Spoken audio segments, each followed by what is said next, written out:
Boa noite, amigos. Muito boa noite. Voltando aqui para o Reflexões Psiquiátricas. Hoje nós vamos receber, certamente, uma das maiores autoridades do mundo, sem nenhum favor, uma das maiores autoridades do mundo na área de álcool e drogas. Nós vamos receber hoje o professor Arthur Guerra de Andrade. Professor Arthur Guerra de Andrade, que é um homem extraordinário, brilhante, que é um homem que oferece na sua vida acadêmica, agora no serviço público, o melhor de si. Eu fico muito honrado de estar esperando agora o professor Arthur Guerra de Andrade. Boa noite aos amigos que estão entrando. Estamos esperando então o professor Arthur Guerra, porque eu acho que essa pandemia nos oferece a oportunidade de conversar sobre álcool e drogas, de perceber o que está acontecendo. Oi, Cris, querida. Professor Arthur entrou. Vamos lá.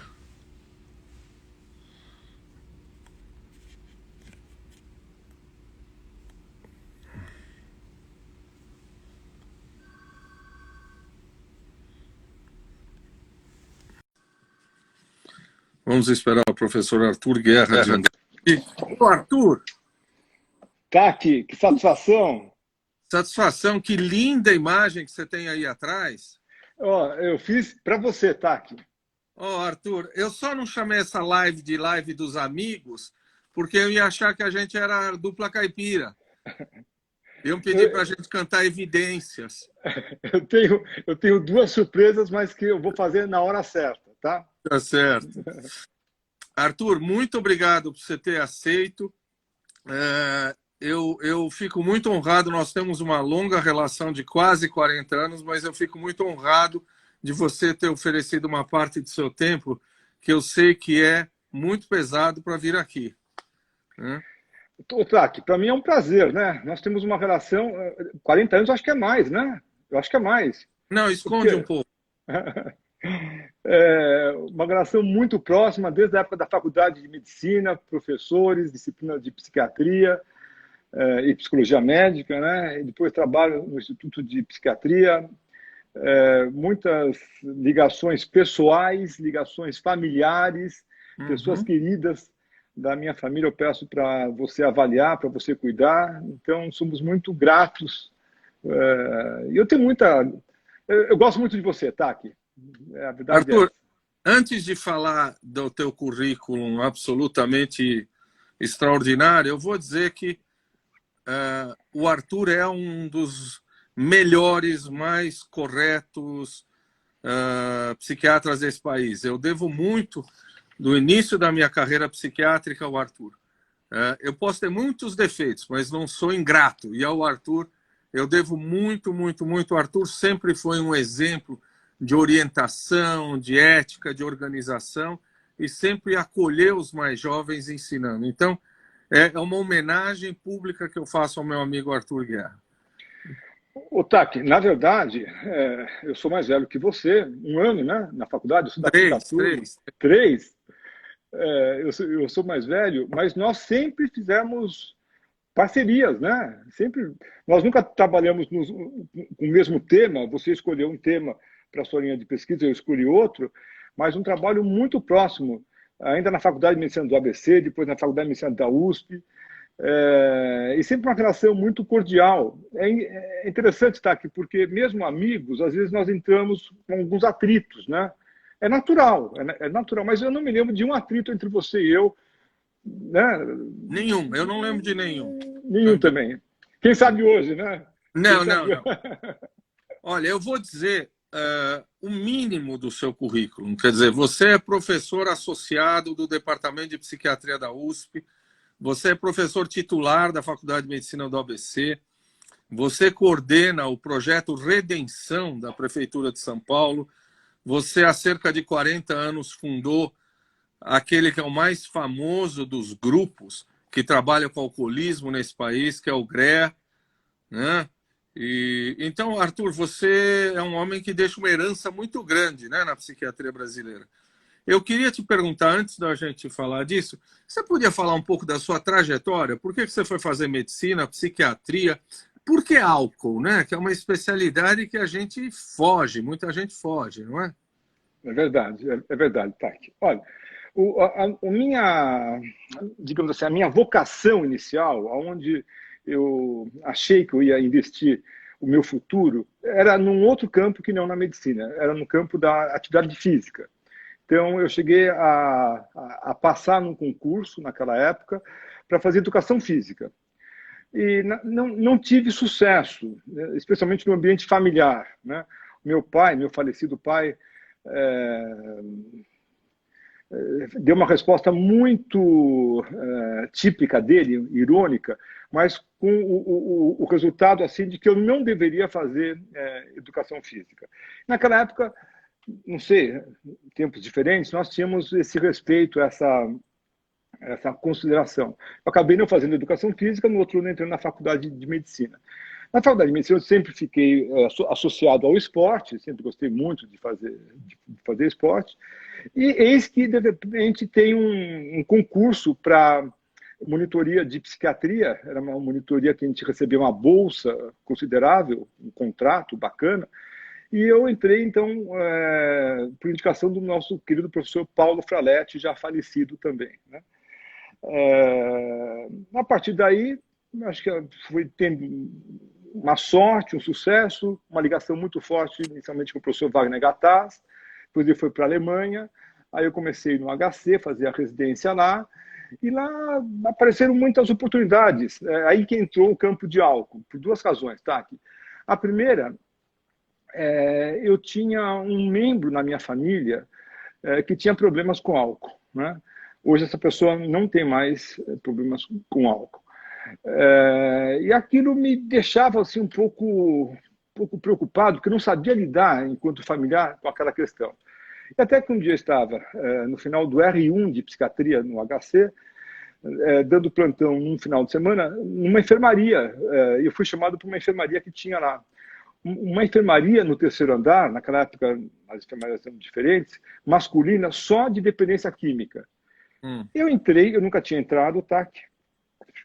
Vi um ambiente muito diferente, vi um ambiente assim, uma penumbra, vi as pessoas rindo, um pouco de desleixo geral, de médicos, de enfermeiros. Eu não sabia do que se tratava. Fui falar com o enfermeiro, né? R1, você recém-formado. Eu falei, é assim, o que está acontecendo aqui? Ô, doutor, o senhor não sabe? Essa aqui é a enfermaria dos alcoólatras. Dos alcoólatras, sem o plural, né? Aqui funciona como se fosse uma porta de hotel antiga. O pessoal fica aqui 45 dias, um mês, tal, sai, bebe e volta. Às vezes eles saem, no mesmo dia que eles saem, eles voltam, né? Eu falei, não tem nada que a gente possa fazer? Nada, é assim, é assim, é assim. Esse cenário bastante desafiador, sombrio, eu falei, será que a gente não pode ao menos estudar, ler? Eu montei um grupo junto com o Edson Irata, o Edson também era meu colega de residência, montamos o GRE e começamos inicialmente a ler, a estudar terça-feira à tarde. Cada um lia um artigo, discutia, depois nós criamos um ambulatório, e aí foi crescendo, sempre com muita ajuda da instituição, então foi uma coisa bacana. Bom, você foi para os Estados Unidos depois, Arthur? Aí eu fiz doutorado em 91, aí eu recebi um convite do governo norte-americano para ir para uma universidade chamada Johns Hopkins em 91, 92.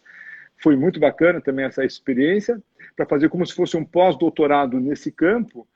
E foi a minha vida profissional, tá, que se divide antes de eu ir para os Estados Unidos e depois que eu voltei dos Estados Unidos, né? A minha cabeça mudou, eu comecei a ver um mundo diferente, aí começamos a ter inserção em associações, Associação Brasileira de Psiquiatria, Associação de Estudos de Álcool e Drogas, Associação Brasileira de Estudos de Álcool e Drogas. Foi muito bacana, fiz uma carreira, cheguei a ser presidente dessa associação, e aí eu comecei a entrar num mundo mais acadêmico. Eu fui ser orientador dos meus alunos de pós-graduação. Eu acho que eu tive, não sei bem o número, acho que são 18 alunos de doutorado, será? Não, 15 alunos de doutorado e talvez 12 de mestrado. Durante esse tempo eu preciso checar isso daí. Aí teve o concurso para ser professor outra vez no ABC, o professor Paulo Freire tinha saído, eu entrei, foi muito bacana, lá uma equipe muito bacana também, nós trabalhando com as 3 prefeituras e depois com outras prefeituras, Gilberto Delia, Danilo Baltieri, Cíntia Azevedo, Sérgio Baldassin, esse pessoal muito sério, muito bacana. Mais tarde eu criei uma ONG, há 16 anos atrás, chamada CISA, Centro de Informações sobre Saúde e Álcool, e um consultório também, com pessoas interessadas e interessantes, como eu gosto de falar. Eu sou muito feliz. Uma pessoa que diz que você é o ídolo dela, eu não sei, tá como Cadalécio, é uma moça aí, depois eu vou... Ela diz que você é o atleta favorito dela, então daqui a pouquinho eu já vou perguntar sobre esse seu lado atlético, né?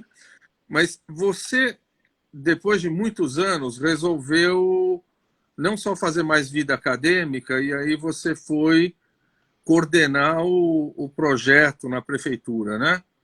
O projeto Redenção. Quer dizer, você abriu mão de uma carreira acadêmica para trabalhar no serviço público, não foi? Foi exatamente isso, Taki. Eu tive uma oportunidade, eu não sei explicar bem ao certo, mas essas oportunidades parece que elas caem no meu colo, sabe? Você está assim, de repente, aí vem um presente, uma pepita de ouro, né? Então, com o antigo prefeito João Dória, hoje governador, tinha uma situação bem complicada lá, mudança de governo e Cracolândia.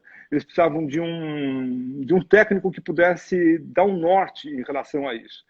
Por obra do Davi Uip, um outro colega nosso que você conhece, o Davi sugeriu o meu nome, então nós começamos a trabalhar, eu comecei a trabalhar nesse programa Redenção 2017. 2021 agora, em março, vamos fazer 4 anos.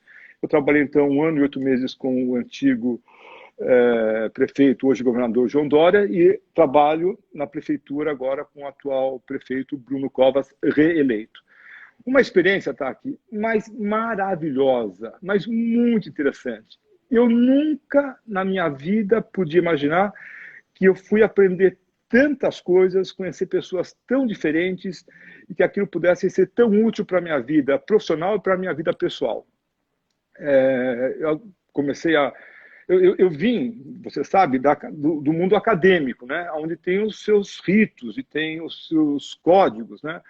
A vida na prefeitura é diferente. A vida na prefeitura você tem que ir para uma audiência pública. E na audiência pública, coisa que eu nunca tinha estado antes, não são os mesmos códigos, né? A coisa funciona diferente. Você tem que lidar com pessoas que pensam muito diferente que você. E que algumas vezes, essas pessoas, algumas não, muitas vezes, elas têm razão. Elas veem o mundo por um outro ângulo e também está certo aquilo.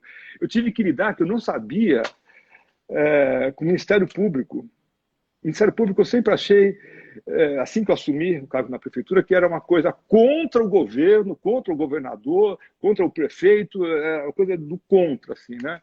Depois eu mudei de ideia, achei que era uma coisa pessoal contra mim. Eu que eles não gostavam de mim. Finalmente eu pude entender que eles não estavam nem contra o prefeito, nem contra a pessoa do Arthur Guerra. Eles estavam, a função deles é identificar problemas e prevenir situações.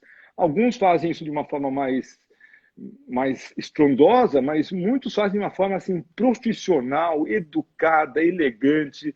Eu aprendi muito com o pessoal do Ministério Público, ainda que eu seja do outro time, né? Ainda que eu seja do time do executivo, como a gente fala assim. Mas no começo você não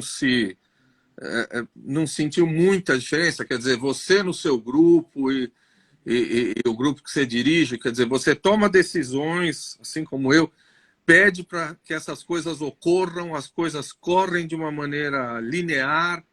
Quer dizer, as decisões que a gente toma no mundo acadêmico são muito mais lineares.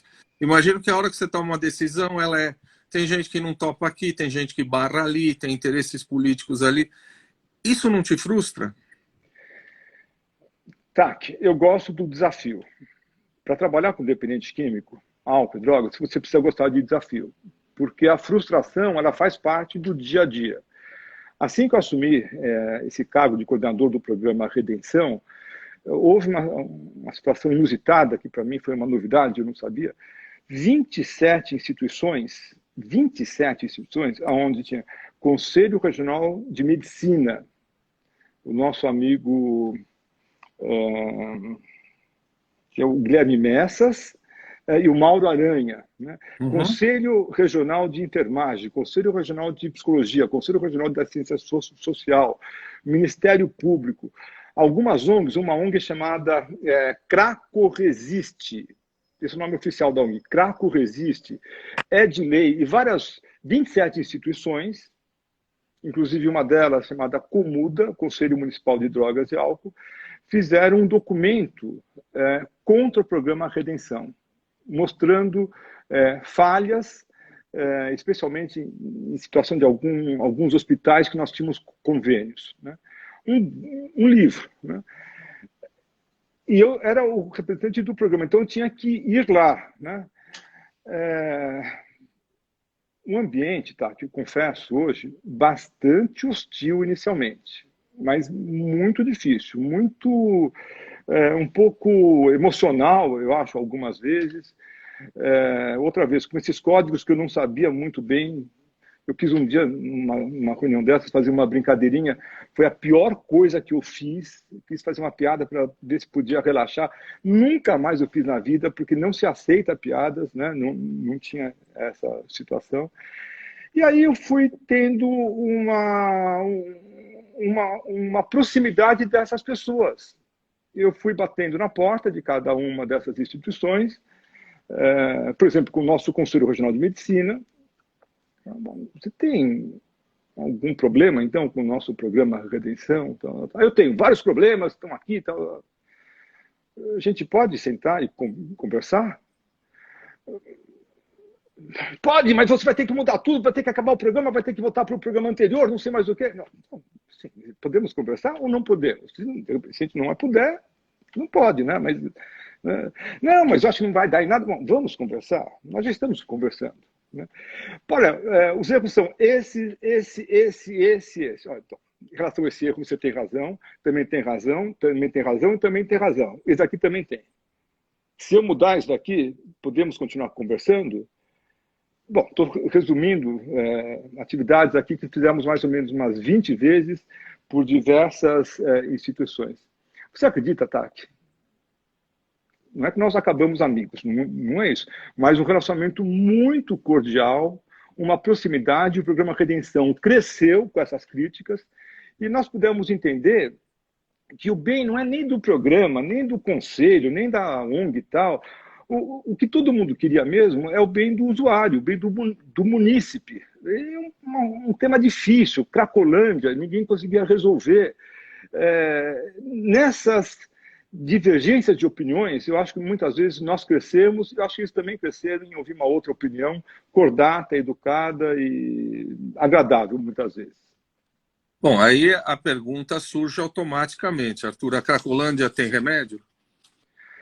A Cracolândia tem remédio, eu acho que tem, sim. Ela precisa de um programa mais de médio e longo prazo, não é de curto prazo. Ela precisa de posições que a sociedade possa conversar muito bem e, evidentemente, que com uma dificuldade, com uma limitação da entrada de drogas. Por quê? Hoje, tá aqui, dia 7 de dezembro, se alguém quiser usar crack, usar cocaína, mesmo maconha, hein? Se quiser usar no HC, na Faria Lima, no centro da cidade, no Viaduto do Chá, não vai ser possível. Os policiais não vão deixar. Entretanto, na Cracolândia, existe uma situação onde, isso funciona mais ou menos há 30 anos, há 32 anos, né? Existe um certo, não é relaxamento, mas um certo respeito em relação ao usuário, que tem uma dependência fortíssima da droga, onde ele consegue a droga, ele consegue usar a droga e fica convivendo naquela situação. Então, é ao mesmo tempo um problema de segurança, porque tem a droga, é um problema de saúde, tem uma dependência fortíssima, um problema da ciência social, porque ele não tem aonde morar, um problema de emprego, porque ele não tem uma renda. Então, esse é o desafio. E o que eu posso falar, Taki, é que nós conseguimos diminuir bastante. Nós tínhamos 4.200 usuários no começo, hoje nós temos aí por volta de 680, 700. Nós não resolvemos o assunto, nós não resolvemos esse assunto ainda, mas nós estamos num caminho melhor do que há 4 anos atrás, há 3 anos e meio atrás. Nossa, a redução grande, né? De 4.000 e pouco para 700? Mas tem 400, 420 pessoas que são do que nós chamamos do núcleo duro. Também aconteceu de que outras mini Cracolândias acabaram se instalando em outras regiões de São Paulo. O que é uma Cracolândia para nós, né? Uma Cracolândia é quando, de forma espontânea, um grupo de 25 a 30 pessoas se forma e começam a usar essa droga, crack, né? Junto com isso acaba tendo a venda da droga, então o traficante está próximo e num ambiente público, né? Num ambiente, digamos assim, numa praça, debaixo de um viaduto, às vezes se colocando em risco, né? Esse é um problema que existe em todas as capitais do mundo. São Francisco hoje tem uma Cracolândia de 4.500 pessoas, né? A gente não sabe como lidar com isso também. É um problema, acho, dos tempos que vivemos, Tati. Eu sei que o que eu vou falar é muito polêmico, mas você, durante muitos anos, e a gente viu muita coisa junto, às vezes a internação compulsória não é necessária. Às vezes o cara está tão afundado na droga que você precisa quebrar o círculo vicioso. Senão o cara não consegue parar de usar a droga. Nem todo paciente, nem todo usuário vai chegar para você e dizer: Arthur, eu quero ser internado para quebrar o círculo vicioso. Essas são posições conflitantes, não são? São posições conflitantes, posições que a medicina respalda de alguma forma, né? Na medicina, nós temos 3 tipos de internações. A internação voluntária, quando o médico sugere e o paciente topa. A internação involuntária, quando o médico sugere, a família concorda, o paciente não aceita. Em geral, quando o paciente está em risco de vida, numa situação muito, muito grave. E a internação compulsória, quando o juiz manda, por uma coincidência, hoje, nós acabamos de ter, acho que foi a 4ª internação compulsória no programa Redenção, né? Um juiz mandou que um paciente ficasse internado num dos hospitais do nosso programa. Nós temos mais de 15.000 internações durante esse período, acho que são 4 internações involuntárias. Como que a gente resolve isso, Tati? É uma situação difícil. Talvez muitos pacientes pudessem ter uma indicação de uma internação involuntária, uma internação até compulsória. Mas no serviço público, as coisas elas precisam ser mais negociadas, né? Elas não são assim, eu quero assim, vai ser assim. Não tem, né? Não tem ninguém que fala, eu quero que seja dado esse remédio, será para Covid. Entra pelo ouvido, sai pelo outro, porque a medicina ela usa o que nós chamamos de boas práticas, né? O atual governador João Dória sugeriu, logo no comecinho do programa, que pudesse ter internações involuntárias. O Ministério Público falou, não pode ter. Bom, nós respeitamos, não pode ter, pronto. Então nós não quisemos ficar discutindo, ficar brigando em relação a isso. Na minha vida pessoal, particular, né, no meu consultório, eu uso a internação involuntária, eu uso pouquíssimas vezes. As vezes que eu usei, ainda mais com pacientes diferenciados, alguns agradecem, obrigado, mas alguns ficam com uma mágoa e entram com um processo depois, chamam de cárcere privado, mesmo a família assinando junto e mesmo tendo uma indicação claríssima de internação. Mas aí vamos para julgamento, fui absolvido, mas aí se vão já 5, 6 anos de advogados, então é um desgaste considerável, na minha opinião. Vamos falar de alguns mitos que a gente ouve e as pessoas que estão nos ouvindo, acho que ouvem todo dia. O camarada que diz que, veja, eu não sou alcoólatra porque eu não bebo todo dia. Ou eu não sou alcoólatra porque só bebo cerveja. ou eu não sou alcoólatra porque bebo e nunca me senti mal. O que é quando o cara é dependente de álcool? Então, depende da quantidade, da frequência? Como é que a gente define isso? Depende, tá, do impacto que o álcool causa na vida dele. Tem gente que consegue beber todo dia um pouquinho de vinho, de alguma bebida alcoólica, e não tem problema. Tem gente que bebe uma vez no final de semana, uma vez no mês, e já tem uma dificuldade em relação a isso. Então, hoje eu não falo mais qual que é a quantidade, qual que é a frequência. Eu falo assim, qual que é o impacto. A pessoa bebe e entra num quadro de amnésia alcoólica, ou entra num quadro de dificuldades familiares. Em geral, a esposa não aguenta mais, o marido também não aguenta mais, né?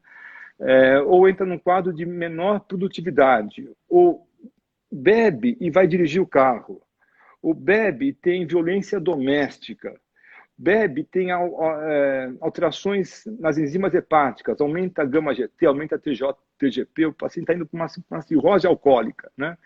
Bebe tem aquela mentira. Não, doutor, eu paro de beber quando quiser. Só nesse ano, 2020, eu já parei de beber 8 vezes. Não conta, né? Não é nessa situação. Então, esse cenário de que cada caso é um caso e você tem que avaliar o prejuízo ou os prejuízos que aquele paciente tem em decorrência do consumo de álcool, isso que dá o diagnóstico de dependência do álcool. Não só a síndrome de abstinência, quando o paciente acorda de manhã com a mão tremendo. Isso aí é evidente, né? O paciente já está com um quadro de cirrose alcoólica, o paciente que foi internado várias vezes. Esse é o quadro mais evidente. Mas aquele quadro inicial, onde a negação faz parte do quadro clínico, a onipotência faz parte do quadro clínico, e a projeção. Doutor, eu bebo porque a minha esposa é muito chata. Eu bebo porque está muito quente. Eu bebo porque não saiu a vacina. Sei lá, qualquer desculpa serve para que a pessoa utilize o álcool de forma compulsiva, digamos assim. Algumas pessoas dizem o seguinte, e o trato que eu tenho com a minha mulher é que eu só vou beber sexta, sábado e domingo. De segunda a quinta eu não posso beber. Tem uns horários que eu não posso beber. Isso já é preocupante? Não, eu acho que isso aí muitas vezes é um modelo de funcionamento que aquela pessoa funciona bem. Eu não sou contra o álcool, né? Eu sou contra o uso abusivo, contra o excesso de álcool. Para algumas pessoas, o álcool é muito calórico. Por exemplo, eu não consigo imaginar alguém fazendo regime para perder peso e tendo uso de álcool. Para você perder peso, você precisa cortar totalmente a bebida alcoólica, né? Funciona dessa forma. Há milhares de anos funciona assim, né? Ou pessoas que estão tomando remédios que têm uma interação com álcool. Ou pessoas que, por alguma razão, vão usar o automóvel, a motocicleta, a bicicleta, o avião, o caminhão, não pode beber também. Ou menor de idade, também não pode beber. Mas eu conheço muita gente que fala, olha, de segunda a sexta não bebo nada. Sábado e domingo eu bebo, espera-se que beba com moderação, com controle, bebe não para ficar agressivo, para não ficar alcoolizado, para não se colocar em risco, né? O álcool, de fato, é muito mais usado nos fins de semana do que durante a semana. Exceção a essa pandemia. A pandemia trouxe um cenário diferente, tá? Pode falar. Vejo, às vezes, gente que diz o seguinte, este é o trato que eu tenho, porque se eu começo a beber na hora do almoço, segunda, terça, eu não consigo parar de beber. Então, eu tento restringir, nem começo, porque eu não consigo parar de beber se eu começar. Isto já é preocupante. Também não, eu não acho. Nesse caso, a pessoa ela percebe que o controle dela, e o controle é uma coisa muito particular, muito pessoal, muito individual, o controle dela está mais associado a essa situação de que é melhor ela não beber nada do que ficar bebendo um pouquinho só. Cada caso é um caso. Muitos pacientes, até muitos amigos, utilizam esse mesmo modelo. Olha, entre não beber nada e beber só uma taça de vinho, por exemplo, eu prefiro não beber nada. Porque uma taça de vinho não vai dar o efeito que eu espero. Então, para mim, é mais fácil não beber nada do que beber uma taça de vinho. Tem várias pessoas que conseguem beber uma tacinha de vinho e ficam bem assim. Uma taça só está muito bem. Então, aí não há o que é certo e o que é errado. Há como que cada pessoa se identifica melhor e como que ele ou ela administram essa situação. O álcool é uma bebida, tá? O álcool é uma substância, melhor dizendo, que existe há milhares de anos e provavelmente vai continuar existindo por milhares de anos. Quase 90% das pessoas que fazem uso do álcool fazem de uma forma controlada, de uma forma moderada, uma forma social, digamos assim. Mas esses 10% que fazem de uma forma nociva causam um problema imenso. Qual que é o problema? Qual que é a nossa angústia? Você não sabe, naquela família, quem é que vai ter o uso abusivo, o uso com problema, a dependência, e quem é que vai conseguir beber moderadamente. Então, o que nós sabemos é, quanto mais cedo as pessoas começam a usar o álcool, maior a chance de ter alguma dificuldade, alguma dependência, algum problema, alguma complicação pelo uso crônico do álcool. Então vamos falar disso, vamos falar de criança. Esse é um problemão, né? Eu me lembro até coisas pessoais, do tipo assim, filhos com 14, 15 anos, aí os caras falam assim, não, eu vou comprar cerveja, porque se eu não comprar cerveja, os amigos vão trazer. Então é melhor eu comprar cerveja. Quer dizer, eu me coloco absolutamente contra o uso de álcool em menores. Como é que você vê essa situação hoje e essa coisa do o pai dizer melhor beber comigo? Como é que você se coloca? Tati, o uso de álcool não tem uma leitura apenas médica. Tem uma leitura social, cultural, econômica, financeira, tem várias leituras. Do ponto de vista médico, que é a minha área, onde eu me sinto mais confortável, eu não vejo nenhuma vantagem, nenhuma possibilidade, nenhuma, digamos, autorização para ter o consumo de álcool por menor de idade. O cérebro dessa criança, desse jovem, está se expandindo, os neurônios estão se multiplicando, o crânio, a caixa encefálica está crescendo. Eu colocar álcool aí não vai ser útil, não vai ser vitamina, não vai ser bom. Então, não conte com a medicina, mas em hipótese alguma, para falar tudo bem. Mas nem um pouquinho, nem um pouquinho. Com a medicina, não. Com a medicina, não. Você pode contar com outras ciências ou com outras ideias. A medicina não vai auxiliar a ter um consumo, mesmo ocasional. Um pouco de álcool, em hipótese alguma. Vamos começar um pouquinho antes? A mulher ficou grávida. Pode tomar um pouquinho só de álcool? Um pouquinho só, não vai me dar nada. Não pode, porque como o álcool passa totalmente pela placenta para o feto, o álcool que a mãe bebe vai para o feto. E o álcool que vai para o feto vai ser um álcool melhor, vai ser um álcool benéfico, vai ajudar no desenvolvimento e na maturação do feto? Claramente que não. Não precisa nem ser médico para falar isso. Então, não pode. Alguns obstetras, colegas meus, falam, mas um pouquinho de álcool até relaxa a mãe, ela fica menos nervosa. Bom, então você defenda esse lado. Do meu lado, do lado de alterações que o corpo sofre pelo consumo crônico, pelo consumo agudo de álcool, zero, nunca, jamais, em momento algum, pode ter o consumo de álcool durante a gravidez. Mesma coisa para as crianças. Às vezes os pais falam, é melhor que beba comigo do que beber com os amigos. Que ingenuidade. As crianças vão beber de qualquer jeito. O primeiro contato com álcool, que se dá por volta dos 12 anos e meio, 13 anos na capital de São Paulo, 13 anos de idade, chamado, entre aspas, de batismo, muitas vezes é com álcool da própria geladeira da casa dele, da casa dela. É o álcool que está lá. E muitas vezes com o irmão mais velho, com os primos, em alguma celebração, em alguma festa. Natal agora, tá aqui. Natal. Vai beber um pouquinho só para ver como é que é. Então, a força para fazer isso vem de outras esferas. Não conte com a medicina, eu não apoio isso de forma alguma. Mas você não acha que deveria haver uma fiscalização mais rigorosa nas casas noturnas e bares para não vender álcool para criança, para adolescente? A gente precisa medir isso melhor. Sim, em hipótese alguma deve ser autorizado ou tudo bem se vender álcool para adolescente. Eu acho que não deve. Nem dentro, nem fora da casa. especialmente nas baladas, quando nós tínhamos antes, naqueles esquentas, né?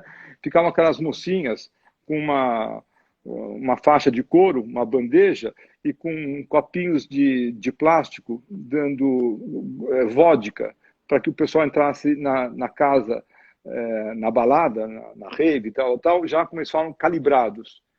Sou totalmente contra isso também. Sou totalmente contra isso. Os jovens falam, mas tio, se a gente não fizer isso, não vai ter gente na minha casa, não vai poder ter, eu não vou poder fazer a festa, quando podia fazer festa, né? Bom, o que você quer que eu faça? Quer que autorize? Um familiar meu, menor de idade, falou, mas tio, eu fui numa festa onde tinha álcool levinho. Hã? Álcool levinho. Eu falei, olha, estou formado há 42 anos, nunca ouvi falar álcool pesado, é quando a pessoa bebe muito. Álcool levinho é um drink onde se coloca um pouquinho só de álcool. Um pouquinho só de álcool. Quer dizer, me engana que eu gosto, né? Não acho que seja por aí mesmo. Durante a pandemia, tem uma estatística que eu tenho aqui, que a cada 5 brasileiros, um aumentou muito o seu consumo de álcool. Talvez você tenha dados mais relevantes.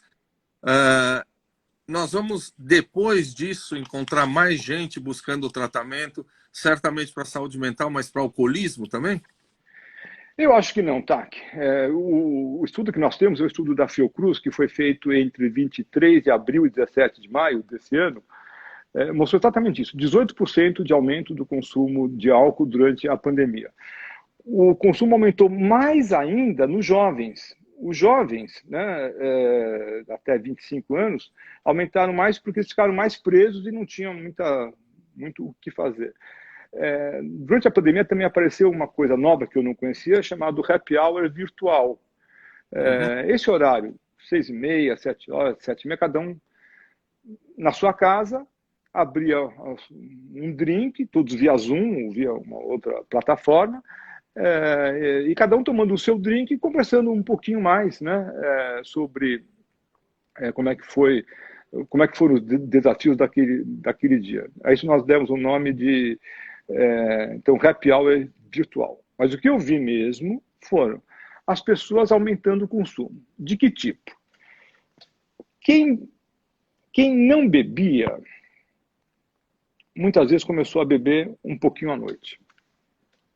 Porque os dias se assemelhavam, algumas vezes, como se fossem os finais de semana. Quem já bebia todo dia à noite, tiveram duas situações. Começaram a beber um pouquinho mais cedo. A pessoa começava a beber 7h30, então, por conta da pandemia, às 7, 6h30 já ia buscar o seu drink. Não para ficar alcoolizado, não para ficar embriagado, para poder dar um relaxamento, porque o dia estava muito tenso. Algumas pessoas, algumas famílias, além de beber à noite, também bebiam durante o dia, bebiam durante o almoço. Outra vez, não para ficar alcoolizado, como se fosse um dia de final de semana, digamos assim, né? Essa situação do aumento do consumo de álcool, sem sombra de dúvida, houve um aumento do consumo de álcool, que estava associada a lidar mais com frustração, com ansiedade, com depressão, estava associado também a uma menor autoestima e com aumento de peso. Muita gente, Tati, mas muita gente ganhou na pandemia 3, 4, 5. Pacientes meus ganharam 6 quilos, né? Também temperado no álcool. Como é que faz para perder? Primeira coisa, para de beber. Mas, doutor, eu não sou alcoólatra, eu não sou alcoólatra. Então, para de beber que você vai começar a perder peso em relação a isso. Uhum. Mas, obviamente, eu não estudo isso, não estudo a tua área há muitos anos, mas eu me lembrava que a gente dizia que para virar alcoólatra basta beber. Quer dizer, se você beber, um dia você vira alcoólatra, não precisa... Quer dizer, se você começa a beber na pandemia todo dia, isso não aumenta o seu risco de virar dependente? Aumenta o risco de virar dependente. A minha visão é um pouco diferente dessa, tá? Eu acho que para você se tornar alcoólatra, você tem que beber. Você não vai se tornar alcoólatra se você não beber e não beber muito. Para beber muito, você tem que ter 3 coisas. Você tem que ter enzimas no fígado que metabolizam o álcool de forma mais agradável. Quem não tem essas enzimas, mulheres e mulheres orientais, têm uma dificuldade, não vão ter prazer na hora de ingerir álcool, né? Além disso, tem que ter um ambiente cultural, um ambiente social, um ambiente aceitável, onde o consumo de álcool seja bem visto, né?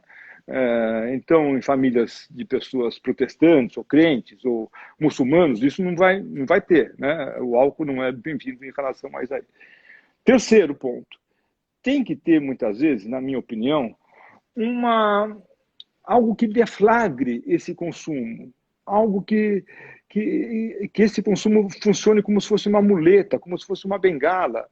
Às vezes um quadro depressivo maltratado, uma ansiedade crônica, uma insatisfação no casamento, uma situação familiar difícil ou no emprego, um medo pavoroso de contrair a Covid. Então, alguma coisa que a pessoa vá usar o álcool como se fosse um anestésico, digamos assim, para poder superar isso. Essa pessoa, então, que tem mais enzimas que metabolizam álcool, que o álcool é aceitável em termos culturais naquele ambiente, e que tem essa vulnerabilidade, digamos assim, ele está mais associado a poder ter um quadro de dependência. Não é todo mundo que bebe, muito que vai ter dependência. Ainda que eu não conheço ninguém na minha vida que bebe bastante. O que é bastante? Eu bebo aí uma garrafa de vinho todo dia. Opa! Uma garrafa de vinho todo dia? Eu bebo aí 4 doses de uísque todo dia. Opa! 4 doses? É isso? Eu bebo umas 6 cervejas, 7 cervejas. Opa! E não tem problema? Eu não conheço. Deve ter gente assim. Eu não conheço. Claro, um monte de gente fala assim, não, doutor Arthur, eu ganhei uma consulta grátis, hein? Tem uma consulta grátis. Antes da consulta, faz um exame só, tá? Só para ver gama GT, TJ, TGP, DCM, só para confirmar. E a sua esposa pode também vir junto, ela pode falar que não tem problema algum quando você bebe as 4, 5 doses de uísque, né? E o seu trabalho funciona bem, você rende bem, você tem atividade esportiva, enfim, todo mundo que bebe muito, na visão do médico que faz isso há 42 anos, acaba tendo algum problema em relação. Você falou de eventos, situações difíceis agora, mas genética é uma coisa. Olha, meu pai era alcoólatra, meu tio era alcoólatra. A genética conta muito. Mais ou menos 60% de um dependente de álcool, quando a pessoa tem dependência do álcool, 60% está ligado a essa base genética, né? São famílias que trazem na cultura essa ingestão forte de álcool, trazem essas enzimas que metabolizam bem, metabolizam o álcool de forma mais rápida, mais fácil, então dando mais prazer inicialmente, trazem depois um quadro chamado tolerância, quer dizer, a pessoa consegue beber, bebe mais e não fica alcoolizada. E depois, um pouquinho de álcool, aquele álcool que não deixaria uma outra pessoa alcoolizada, a uma dose, essa pessoa já fica alcoolizada. Então, para mim, a genética ela é muito, muito importante. Há 42 anos que eu ouço a busca de uma vacina para poder, digamos assim, proteger essas pessoas que teriam uma vulnerabilidade maior. Nós não conseguimos identificar isso ainda. Os nossos estudos no mundo falam que não tem um gene só. Parece que é como se fosse uma nuvem de pólen, assim, sabe? São vários genes que ficam em cima e que dão essa vulnerabilidade maior para a pessoa se tornar dependente do álcool. Eu acho que não tem nenhuma droga tão politizada quanto a maconha, né? Acho que durante muitos anos a gente ouviu, não, a maconha é uma droga inocente, etc. E tem um monte de trabalho mostrando que adolescente fica psicótico, fica deprimido, tem um monte de trabalho. Como é que você se situa nessa discussão aí entre legalizar, a maconha não legalizar, uso terapêutico? Como é que você se situa nessa discussão da maconha? Nós até colocamos isso num story lá, dizendo que você iria discutir um pouco essa questão. Esse é um tema muito interessante, né? O mundo todo caminha para essa situação, da maconha ser legalizada.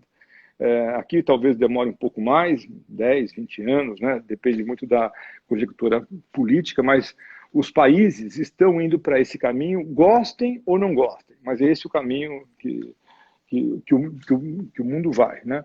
A minha posição, tá, que é um pouco mais, digamos, não é antiga, mas um pouco mais cautelosa em relação a isso.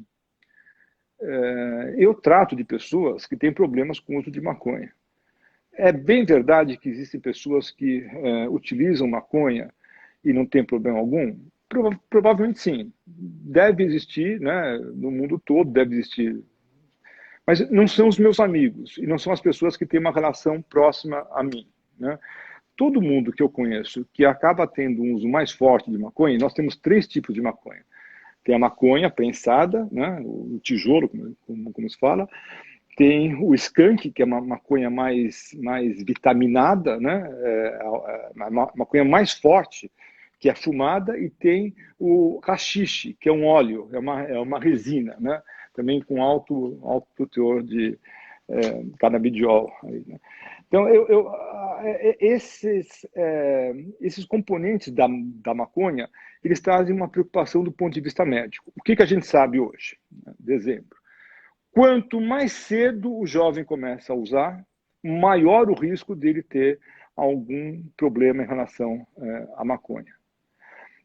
Qual o risco que tem? O maior risco que tem é ele ter quadros de uma psicose tipo esquizofrenia, às vezes não é esquizofrenia, mas que iria romper com esse uso precoce da maconha. Para todo mundo assim? Para todo mundo não é assim. Mas as pessoas que eu conheço que têm uma psicose pelo uso da maconha começaram a fumar, a usar maconha mais cedo. Além disso, uma situação de um menor rendimento intelectual, menor rendimento acadêmico, menor rendimento esportivo, menor rendimento sexual, menor rendimento social. Então, a maconha, para mim, não é uma droga inócua. Não é uma droga inócua. Existe algum componente medicinal? Sem a menor dúvida, parece que ela funciona.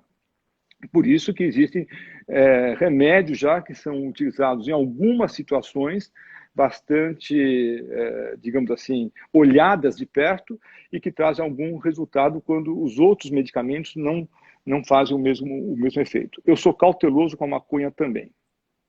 Na verdade, na maconha tem 300 e tantos alcaloides, né? O que a gente diz que pode ter uso medicinal é um deles, não é a maconha, é a extração de um deles, não é?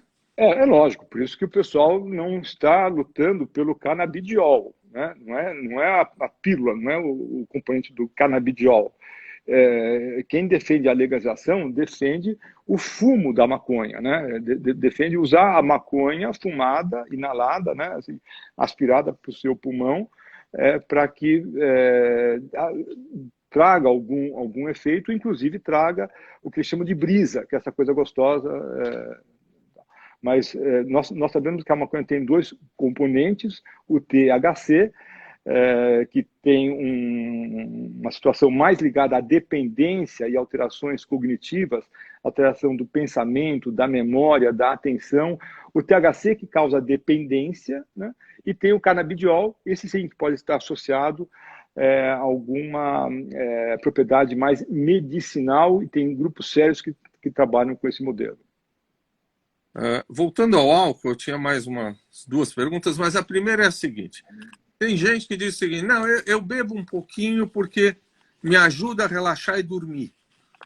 Álcool melhora o meu sono. A gente sabe que não deve ser. Como é que é essa história? Os caras falam que eu bebo para dormir melhor. Não é assim, Arthur? Olha, o álcool é um péssimo hipnótico. É um péssimo hipnótico. Ele mexe no sono REM. O álcool chapa a pessoa vai para a cama, ela dorme, ela acorda depois cansada, com a boca seca, ainda mais se ela bebeu a mais, né? Eu estou falando do álcool forte, né? Uma dose de álcool, às vezes até 2 doses de álcool, tá? São muitas vezes consideradas substâncias, digamos assim, que têm um poder de sociabilidade maior. Por essa razão que o álcool é usado em jantares, com os amigos, em casamentos, em festas, em batizados. Você entra no avião, o pessoal oferece uma tacinha de de Prosecco. Então, uma dose de álcool, por si só, não vai causar o problema no sono. É o excesso que acaba causando. E o que é importante aí? Tanto faz o tipo de álcool, o que conta é uma dose. O que é uma dose? É mais ou menos quando se tem 14 gramas de álcool. Uhum. Ou uma lata de cerveja, 350 ml, com teor alcoólico de 5 graus, Gay-Lussac, ou um copo de chopp, que é a mesma coisa, 350 ml, com teor alcoólico também de 4,5, 5 graus, dá 14 gramas de álcool. Ou uma taça de vinho, que não tem 350 ml, como tem a cerveja, tem 150 ml, mas com teor alcoólico de 13 graus, de 14 graus, mais ou menos 14 gramas. Tanto faz vinho tinto, vinho branco, Prosecco. Eu li um dia um livro chamado 100 uvas, 365 vinhos, um livro bem interessante. Depois, se você quiser, eu te empresto aí. Ou uma dose de bebida destilada, tanto faz cachaça, vodka, uísque, com teor alcoólico de 40 graus, cerveja era 5, né? Vinho, 13, 14. O destilado tem 40 graus, o gin tem 45, 48, 50 às vezes, mas sempre com um volume menor, de 45 ml. Então, para o corpo humano, tá, que tanto faz, e para o bafômetro, a mesma coisa, tanto faz você tomar uma lata de cerveja, dá o mesmíssimo impacto que uma taça de champanhe, que dá o mesmíssimo impacto que uma caipirinha de vodka. É a mesma coisa. Há milhares de anos, o álcool, os diferentes álcoois são usados nesses volumes diferentes para que o efeito seja o mesmo. Ninguém toma vodka em copo de cerveja, copo de chopp, vai entrar num coma alcoólico. Ninguém toma cerveja em copo de uísque, com gelo. Precisa de muitos copos para dar o mesmo efeito. Arthur, você está envolvido em questões de saúde pública, como você disse, e deve estar envolvido e pensando e discutindo muito a questão da prevenção, né? Como é que se faz prevenção? Não deve ser só campanha educativa para fazer prevenção, né? Porque o que se pensa de uma prevenção para álcool e drogas? Boa pergunta, hein? Prevenção é informação, educação, né? Então, nós temos dois grandes grupos. Nós temos programas que foram feitos em outros países e que tentam ser adaptados para cá, com as seguintes ideias. Quanto mais cedo começar, melhor. Quanto mais clara for a mensagem, mais eficiente. E quanto mais atores tiverem, mais sucesso vai ter. Então, não basta ser o professor da escola, tem que ser o técnico do clube, tem que ser os pais, tem que ser os familiares e tem que ser os amigos mais velhos que ajudam a fazer essa prevenção. Esse é o modelo mais clássico que tem. O segundo ponto, que é importante, que eu acho. O TAC. A melhor prevenção vem da gente, vem dos pais. Tem uma frase que eu gosto de repetir, que é: o exemplo não é a melhor forma de você ensinar alguma coisa para alguém. Ponto final. É a única. Então, se o exemplo não vier de nós, tá aqui. Vamos esperar que o governo federal, governo estadual, governo municipal traga o modelo de prevenção por si só? Eu acho que não. Eu acho que é estar na família e muitas vezes nas escolas, nos clubes, nas igrejas, mas a família, eu acho que é o ponto mais forte, de maior impacto, de maior sucesso, para que nós tenhamos uma prevenção do uso nocivo, do uso abusivo de bebidas alcoólicas. Bom, nós estamos falando do professor Arthur Guerra de Andrade, como sempre, com uma clareza, né, Arthur? Você é de uma clareza meridiana, de um conhecimento, que eu tenho certeza que as pessoas estão amando aqui, né? Agora, eu leio, viu, Taki? Hã? É que eu leio, eu tenho alguns livros. Você estuda um pouquinho, tá certo. Tira esse livro da frente, rapaz, as pessoas querem ver você. É que se eu tirar o livro da frente, posso mostrar uma abotoadura. O que é isso, Taki? Linda, hein, Arthur? Quem que me deu isso aqui? Não sei, eu estou fazendo um neuropsicológico hoje. Foi você. Por É, isso que eu pus essa botadura aqui, tá? Você que me deu, obrigado. Você lembra que você me deu isso ou não? claro. Arthur, vamos falar de você um pouquinho, uma coisa mais leve. Tem um. Não sei se você conhece um escritor japonês, o Haruki Murakami, que ele escreveu um livro do que eu falo quando eu falo por. Oi. Desculpa, Você ouviu ou não? Não, caiu um pouquinho só. Desculpa. Tá. Eu vou falar de você como esportista agora. Tem um escritor japonês chamado Haruki Murakami, que escreveu um livro chamado Do que eu falo quando falo de corrida. Esse cara provavelmente será um prêmio Nobel. E ele diz o seguinte, que correr...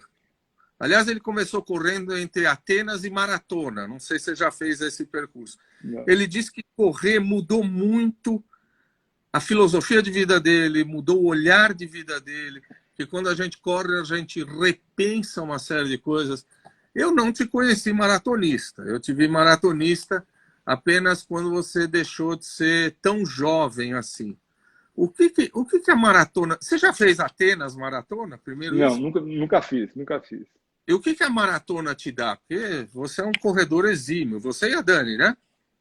Nós somos... A Dani corre muito bem também. Tá aqui. A corrida, ela dá uma sensação... Eu nunca usei drogas, assim, mas é como se você tivesse usado drogas.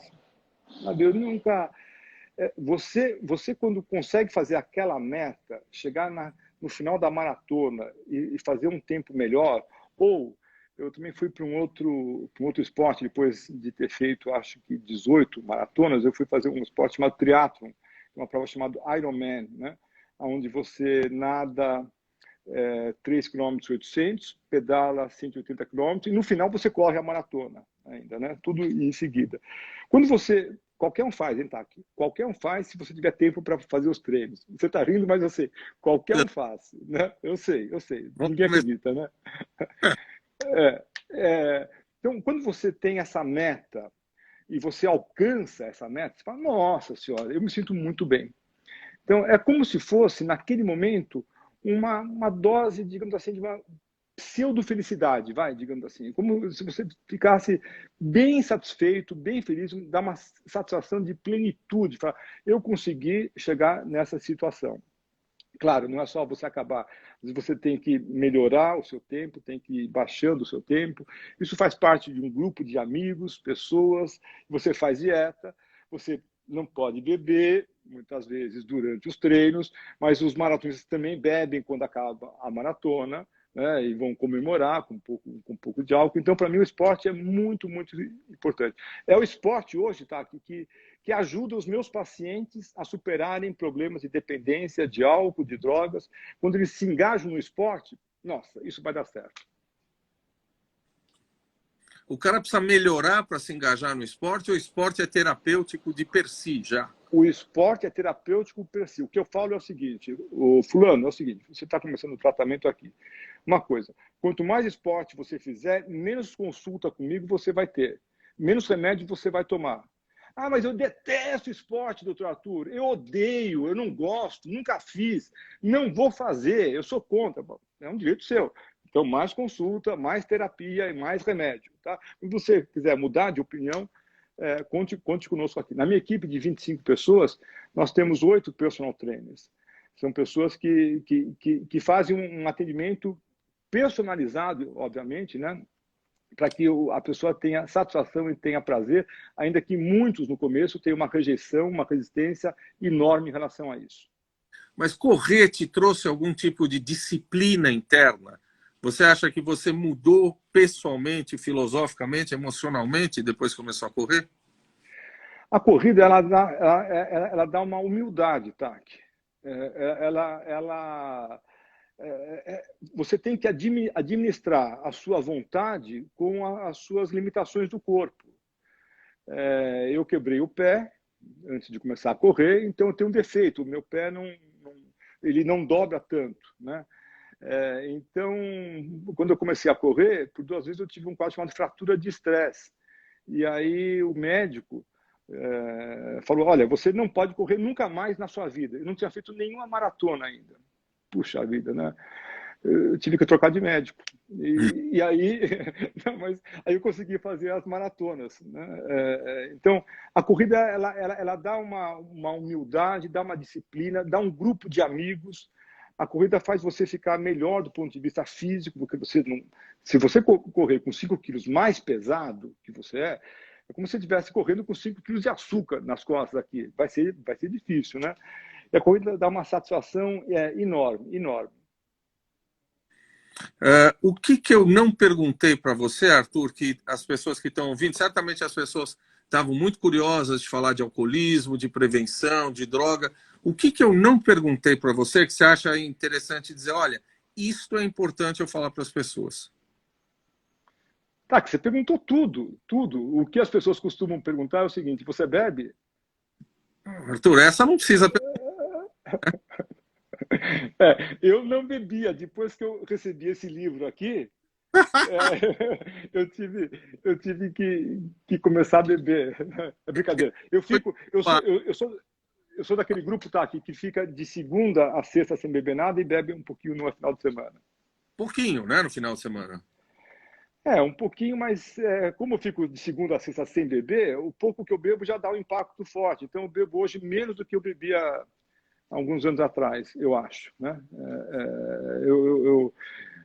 Eu tento me cuidar mais em relação a isso. Eu tenho 66 anos, né? Então o álcool já dá um impacto diferente mesmo, né? Não é mais como que era quando eu tinha 20, 25, 30 anos de idade. Você continua trabalhando até tarde da noite e acordando muito cedo, como você fazia? Não, eu não trabalho tarde da noite. Agora, por exemplo, hoje acabou agora, né? 7 horas, 8 horas, acabou já. Eu acordava mais cedo antes, acordava às 4 horas, às 4h30, agora eu acordo às 5h30 e me sinto muito bem. De manhã, eu acordo assim com essas melhores ideias, onde vou fazer esporte, me sinto muitíssimo bem, né? Vai chegando esse horário, mais tarde, eu vou ficando um pouco mais cansado. Tem pessoas que 10h30, 11 horas, meia-noite, as pessoas estão inteiras, né? Então, o meu filho é assim, né? Ele funciona muito bem à noite. Eu já funciono muito bem de manhã. E tá tudo bem, né? Funcionamos bem os dois da mesma forma. Arthur, eu vou deixar você agora descansar. Eu acho que você deu uma entrevista primorosa, né, Arthur? Olha, Tac, primeiro que delícia poder falar com você, né? Mesmo no momento de pandemia. E que perguntas inteligentes, agradáveis que você fez. Então, eu estou muito contente de estar aqui. Espero que cada um tenha entendido a nossa mensagem, que moderação é a melhor saída, E para aqueles que não podem beber, melhor ficar sem beber álcool mesmo, né? E Taki, muito obrigado por esses anos todos, pela amizade que nós construímos. Ela não é tão próxima, a gente podia se ver mais, né? Mas nós temos uma ligação que eu tenho muito orgulho de falar. Esse rapaz, Taki, é meu amigo. Eu sou amigo dele. Mais do que meu amigo, e você é muito meu amigo, você é um modelo e um exemplo dentro da psiquiatria para mim, desde o início, quando eu comecei a minha carreira. Arthur, um super beijo. Tenha uma ótima noite de descanso. Beijo, tchau. Um abraço, tchau.